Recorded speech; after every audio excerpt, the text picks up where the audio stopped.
How many of you eat fish? And how often?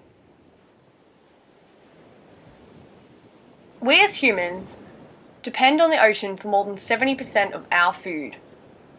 Worldwide, 1.2 billion people depend on fish for their number one source of food. The nutrients provided by fish, such as protein, vitamin B12, and iron, are essential for our diets. It has also been shown that having fish in your diet can decrease your chances of getting different forms of cancer, kidney, and heart problems. But have we gone too far? Have we overfished our oceans dry? Fish are well known for being one of the healthiest animals to eat than the standard beef, chicken, or lamb. The popularity of eating fish has reached an all-time low in recent years. This year alone, approximately 60 million tons of seafood is caught and produced for human consumption.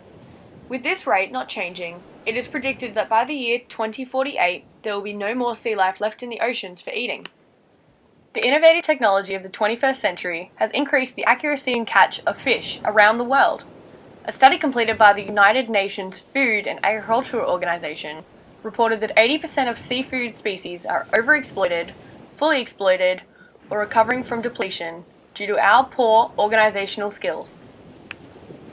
Today in Australia, the use of trawling to catch fish around the Great Barrier Reef is destroying the seabed where most coral and algae is grown, nurturing sea life around the area. By overexploiting the most popularly eaten species of fish, such as tuna, salmon, cod, and many more, we are increasing the likelihood of extinction. The death of bigger fish species means the death of our oceans, through smaller fish species overpopulating and building up the algae. The sea will never be the same healthy ecosystem it once was.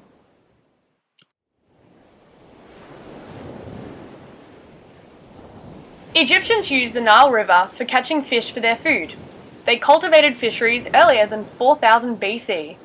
In Greece, there was also an abundance of water and lack of thriving land, which led to the Greeks cultivating fish for their main source of food. In Australia, fishing has been around since the Indigenous cared for the land. Spearfishing and fish traps were most commonly used centuries ago. Aboriginals knew how to protect the land from overexploitation and therefore never fished in one area for too long. The problem with today is that we do not hold the same care for the land as the Indigenous did.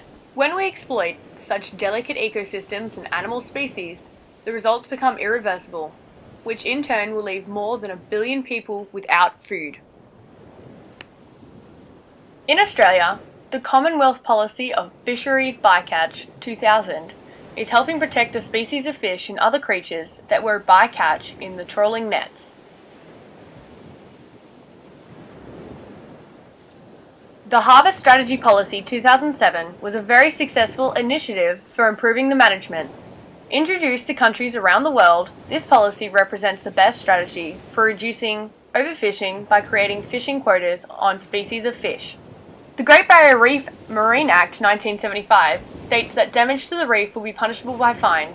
Zoning around the reef is put into place so that both fishermen and tourists cannot access parts of the reef to prevent further destruction. Around the world, Australia has impacted the way in which fishing and fisheries act, setting the standard for sustainable food resource collection.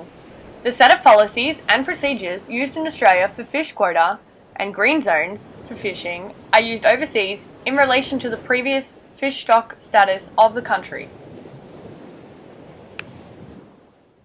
The future of the Earth's population is inevitably going to reach 9 billion people by the year 2050.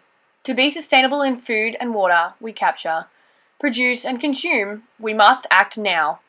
Oceans provide 70% of the world's food source, so why wouldn't we make it sustainable for future generations to thrive on?